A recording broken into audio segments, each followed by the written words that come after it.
What's going on, YouTube? Today we're going on a field trip. We're headed to Hahn's Ponds to check out their fall closing seminar. So come on with us. Let's go see what they got in store for us. Special thanks, special shout out to Hahn's Ponds if you're in the area. Cambria, New York.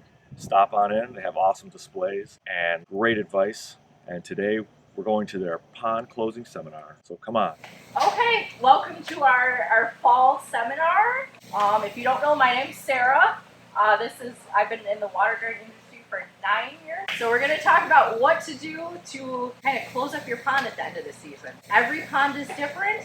So someone from, Carolina is going to write something different than someone lives in Minnesota, than someone lives in Buffalo. The first question you have to answer as to plan out what you're going to do is, what are you doing with your fish? In our region, if you want to try and overwinter outside, which if you can, I suggest you do, it's less stress on the fish and less kind of work for you, less things can go wrong. If your pond is 2.5 feet deep, you're okay for small koi and goldfish to stay out. Goldfish are a little more tolerant to abuse. If you have a hard plastic preform, those are only 18 inches. I don't suggest overwintering fish in them in our climate. So if you're leaving your fish out, you'll have to make sure your pond itself is in the best condition for the fish to make it through the winter. Now, if you just follow a couple simple steps, no problem overwintering them. Leaves and organic debris in your pond. To save yourself the most work, leaf net, probably this weekend. I noticed the trees are just kind of starting to drop. So if you can get that net over the top of your pond, you will save yourself so much work. They will turn your water brown, even if your leaf net is sagging and touching the surface of the water. The tannins will actually leach out of the leaves and turn your water brown, just like steeping tea. Pretty much have to do a full water change to get your color back to clear. When you have those leaves just sitting on the bottom of your pond over the winter, your fish are dormant down there, and they're either kind of just sitting on the bottom or swimming very close to the bottom, where they're making contact with kind of the muck and debris on the bottom of the pond.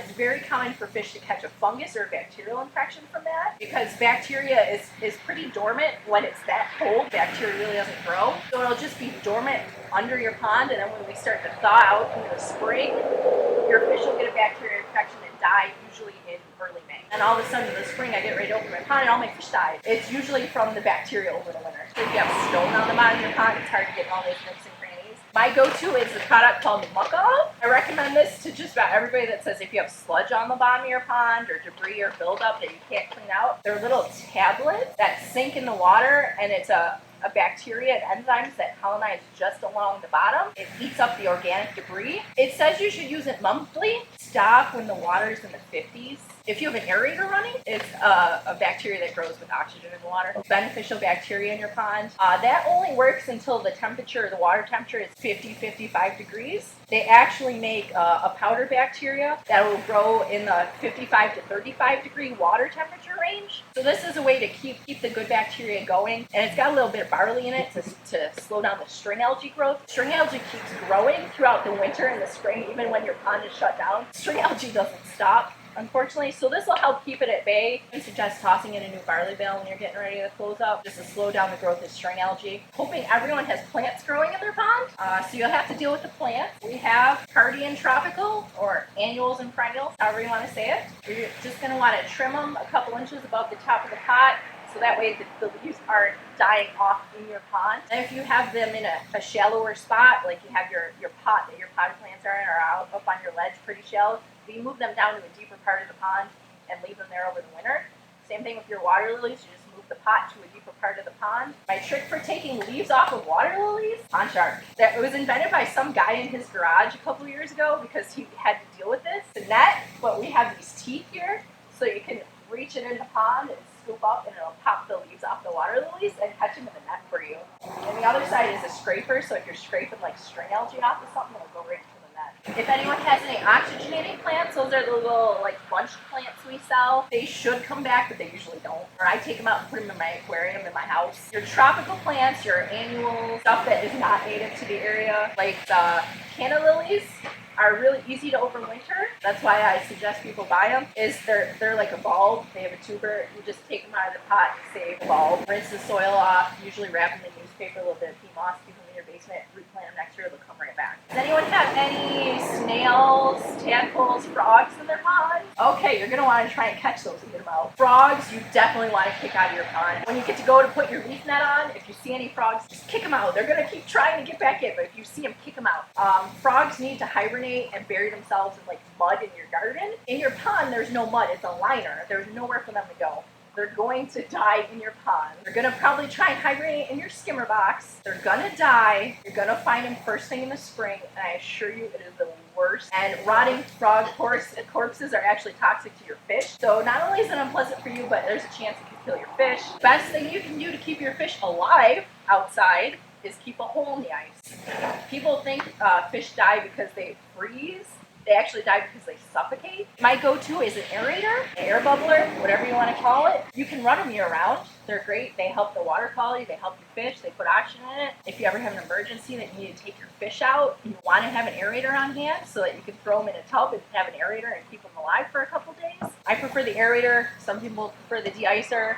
Or both. If you really love your fish, you can go with both. Your de-icer, not a heater. I know we all call it a pond heater. It doesn't heat the pond. You don't want to heat your pond. You want your fish to go dormant and you want to leave the water cold. All it does is thaw out a hole in the ice so that your air hole, oxygen can get in and bad gases can get out and won't suffocate your fish. You can actually put the de-icer on top of where the aerator is, the bubbles are hitting. And that way I've had de-icers get stuck in the ice and the water level drop and then they're not touching the water anymore, so they don't work. So if you have the aerator underneath it, it'll wiggle it around, have a little give so it won't ever get stuck. Otherwise, I just go for an aerator. You're gonna wanna bring the air stones up a little bit so they're not touching the bottom, and you want it to look like a pot of like boiling water, so it's agitating the surface. Aerators are great. I hope you all have one. How many people have heard that if you shatter the ice, if you hit the ice to break it, you'll kill the fish by shock? That's a lie. You'll kill the fish faster by them suffocating. So if your power goes out or something happens, you need to go and get a hole in the ice. Just don't hit your liner. Heat up a tea kettle on the stove and take it out while it's hot and touch it on the ice. That's a little less shock. But if you gotta go out and hit it with a hammer, do it, because otherwise your fish are gonna suffocate.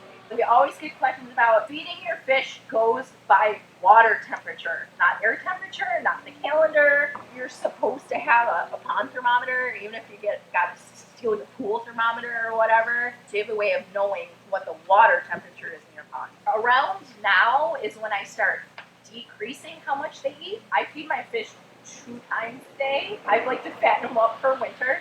So now I'm going to start cutting back to like 3 times a week. Start weaning them down a little bit. And then when your water is 55 to 50 degrees, you can start switching over to your spring fall food, which is a wheat germ based food. I call it empty carbs. It's made to fill your fish up so they think they're full, but there's not really any nutrition to them, so they're not going to grow while they're eating it. What happens is your fish's metabolism slows down so much, it takes them so long to digest the food that your normal high protein food will rot in their gut and they'll die. So you're going to switch over to the wheat germ. The water temperature between 40 and 45 degrees, you can discontinue feeding your fish until this spring.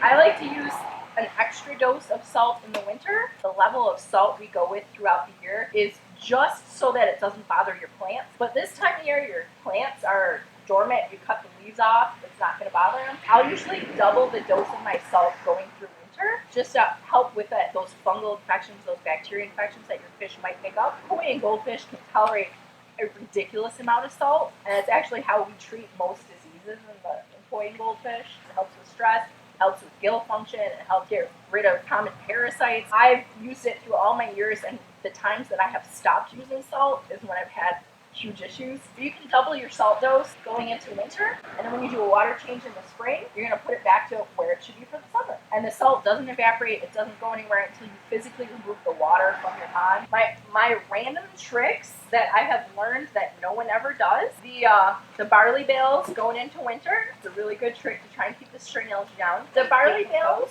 they decompose in your water, and as they break down, they release basically barley extract, and it slows down the growth of string algae. It won't kill it, but it'll stop it from getting worse. If you do a little pond dye, this will turn your water blue, but it stops the sun from beating all the way down through the water. It's literally a shade. So that string algae is still growing over the winter, and if you get that really nice clear ice, it's magnifying the sunlight that comes in, so your string algae goes nuts. So this is a way to kind of shade it, and then I know a lot of people don't like the water being blue, but you're gonna do a water change in the spring anyways when you get ready to open up, so you'll take it right back out. The thing that no one ever talks about is chipmunks and mice. When we're getting ready to go into fall, they're looking for a place to live for the winter, and the best place that they can find is the rocks around your waterfall. They'll chew at your liner. We had to replace several waterfall liners this spring. All right, equipment, the fun part. Does anyone run their pump year-round? No?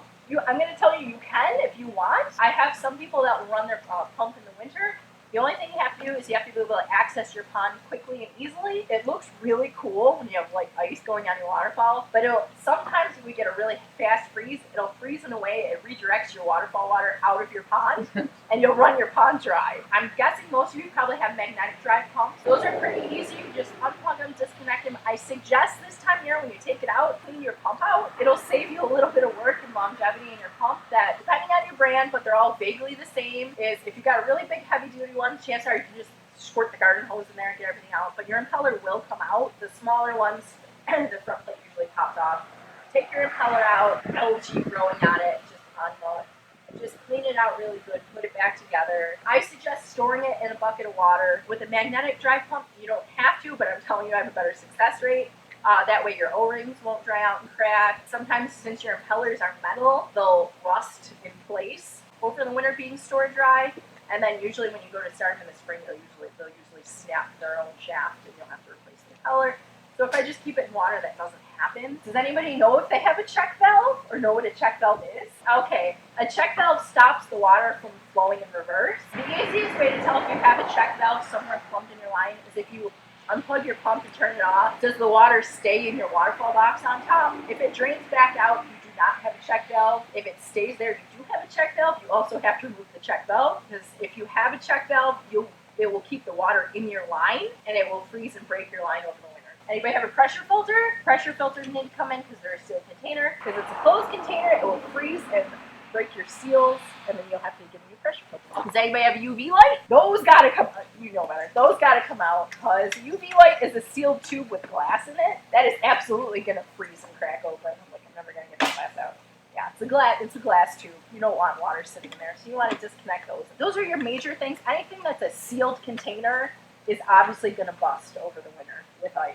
Anything that's open, like your waterfall boxes and skimmer boxes, are open top, they're fine. The ice will expand up and it won't bother them at all. Yeah, if anyone tells you you need to blow your lines out, they're lying. If you take your check valve out, you're fine. The water's just going to drain back into your pond. There are places that will charge you like $300 to come to your pond and blow your lines out. Don't fall. I'm just going to tell you right now, it's a scam. Don't fall for that. I think that kind of covered quickly everything. If anyone has a question, I recommend that once all the trees in your neighborhood are done dumping the leaves on your pond, take the net right back off. Yeah, it's way easier to clean all of your equipment now than to leave it until spring and have to clean it out. Thank you. What's up, guys? I just want to say special thanks to Hahn's Ponds once again for their great advice, that awesome seminar. I hope you found some value in it. Don't forget to like and subscribe if you enjoyed this video, and we'll see you in the next one. Until next time, enjoy your backyard water garden.